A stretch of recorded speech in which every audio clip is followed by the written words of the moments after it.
Hello, and welcome to Roger's Rant. And this morning, we're going to go over, well, it's morning for me. I don't know about you, but wherever you are, hello. And in these little short things, call them, I don't know, 10 or 12 minutes, we'll wind up going over just whatever comes to mind this morning. And today, we're definitely going to be talking about goals because they're very interesting, if you, to say the least. There's somebody on YouTube, the guy from Mind Valley. His name slips my mind at this time, but he has this one thing where he says, "Goal setting, as we know, is bullshit." Well, let me tell you something. He's onto something, because this idea of setting goals and accomplishing them is such a small portion of what's actually going on that it's really kind of interesting that we haven't looked further in depth as to what these properties that are actually going in behind the goal setting that's so important. So the first thing to share is something that Jim Rohn has said, and that is, it's not what you get when you set a goal, but who you become. So what does this mean? Let's think about that for a second. It means who you become. So it means that it's not the getting of the goal that is important. It's becoming the person that can have the goal. So what does this mean? This leads to a lot of very interesting questions. But what it truly means is that there's a person that has what you want. So one of the ways to look at it is, if you want to be a straight A student, which is just the example, you have to study.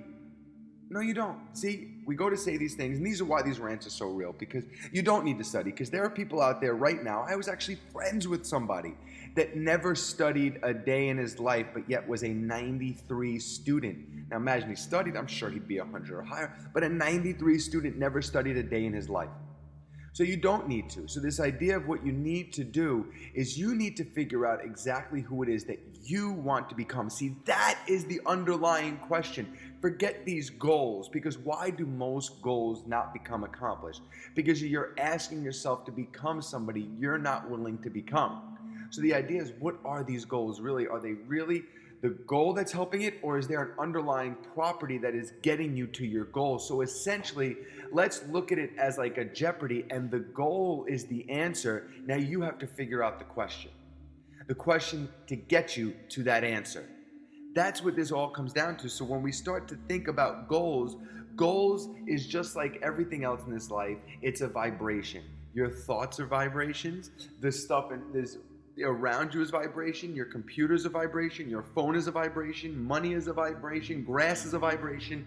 Everything in life is a vibration, including your thoughts. So the goal essentially is nothing more than a vibrational equivalency to what you want. The idea now is, how do you attract that vibration into your life? Now, all the goal setting in the world is great, but if it's not on course with you becoming who you want to become, well, then you can't get there. So more importantly than any of that is, who do you want to become?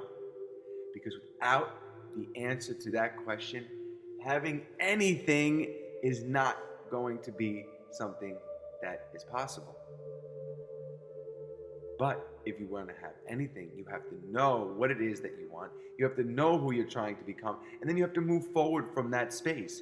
So what does this all mean? A nice little rant about goals. Goals are useless unless you apply the laws behind the goals. Goals are useless unless you apply the laws behind the goals. So the first thing is, when you first start to think about what your goal is, you have to come from a place of, it's going to happen.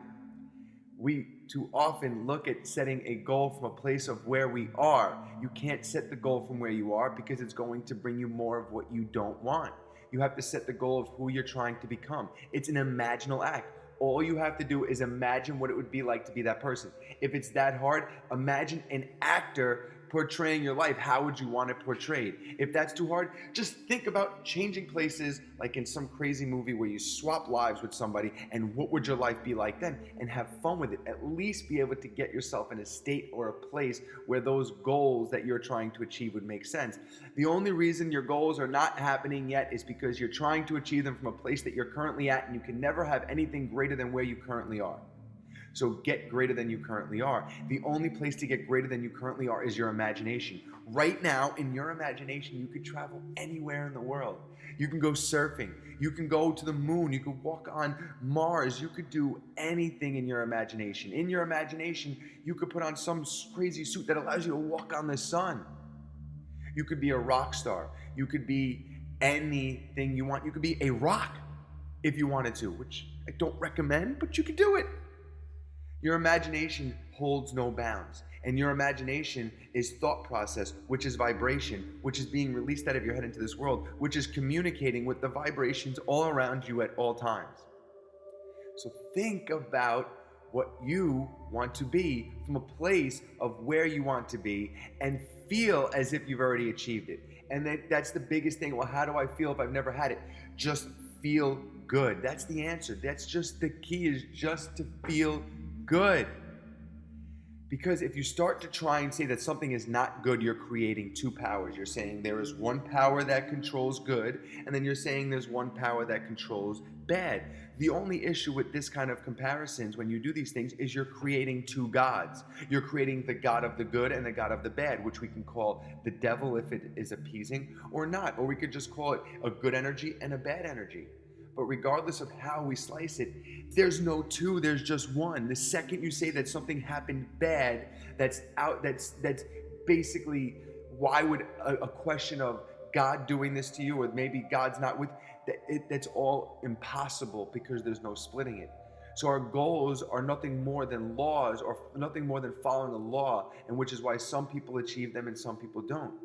Vibrationally, what are you giving off? Now we learn the secret to this vibrational existence is by feeling good, by giving out good. So give out the good that you want to do, but do it through your imagination. Just use your imagination to do that. Why use your imagination to create an existence that you don't want, which is anxiety provoking? Why not think about what's going to happen that you could do that's going to get you to where you're trying to go? That's the real question. That's the real question. Who do I want to be? Because that answer is different for everybody, and it's supposed to be. Even people that do the same thing, their answers are slightly different, which is why everybody's life is different.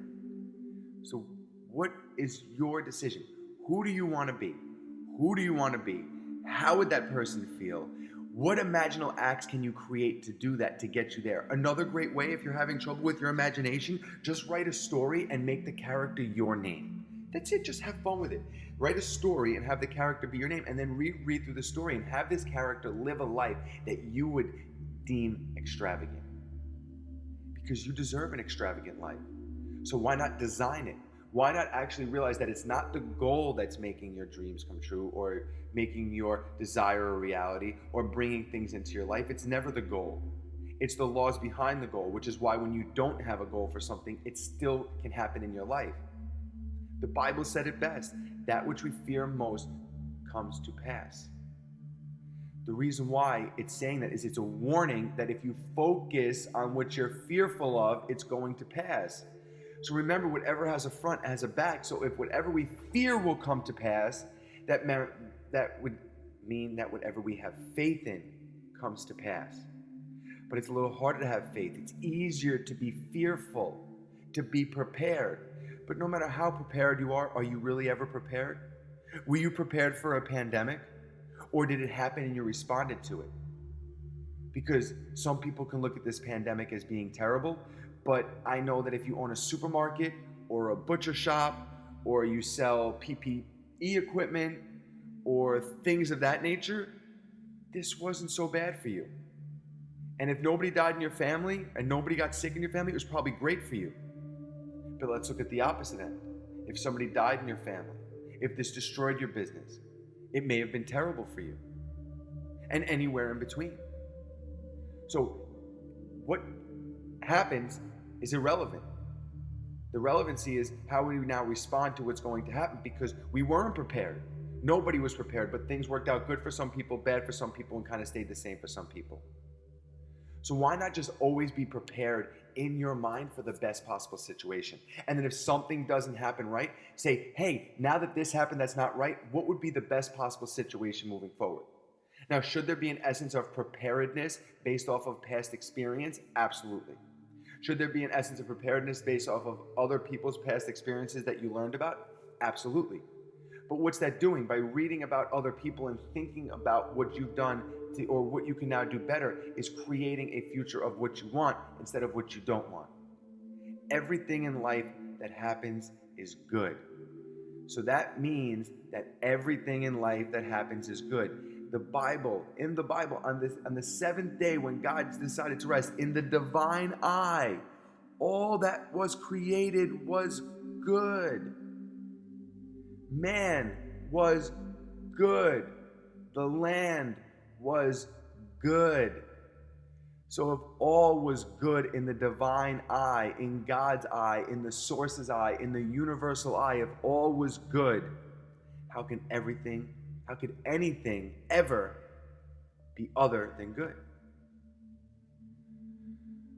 So the goals that you're not achieving is good, because it's saying, hey, you haven't become this person yet. And until you become this person, I can't give it to you. If you don't know what this person is, start to think about what that person would look like, because that's an imaginal activity.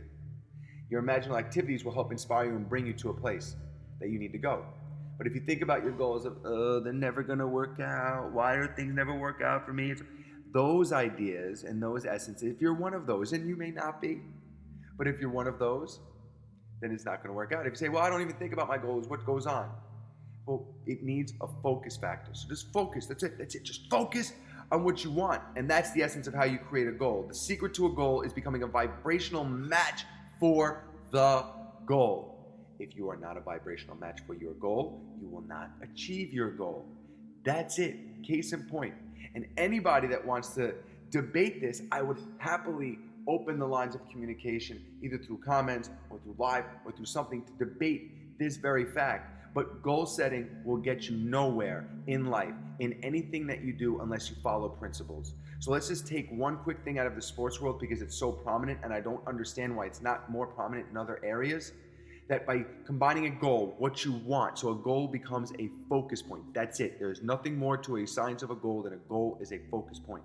Once you have your focus point, then what you're going to start to do is now start to visualize yourself achieving it. So what does that do? Visualize yourself winning. Visualize yourself being successful. Visualize this while trusting the process. Think about all these words that are being used to focus on a point. Trust the process means don't deviate your focus from what you're trying to achieve. Visualization means focus on an outcome of what you're looking to achieve. And then feeling after it means that you feel as if you've already achieved it. If you've already achieved a goal, would you ever say that you didn't have it or you're working on it? Never. You would just say that it's yours. You would talk as if you have it. Think of something that you achieved. It's talked about as if you have it, not as if you're going to get it. So that's what I got for you today. I don't know. Leave some comments. Like, subscribe. Do the right thing. We're out here to grow. These messages are growth mindset. Growth mindset only. Because if we're not growing, we're dying. And I'm here to grow. How about you? Until next time, be well.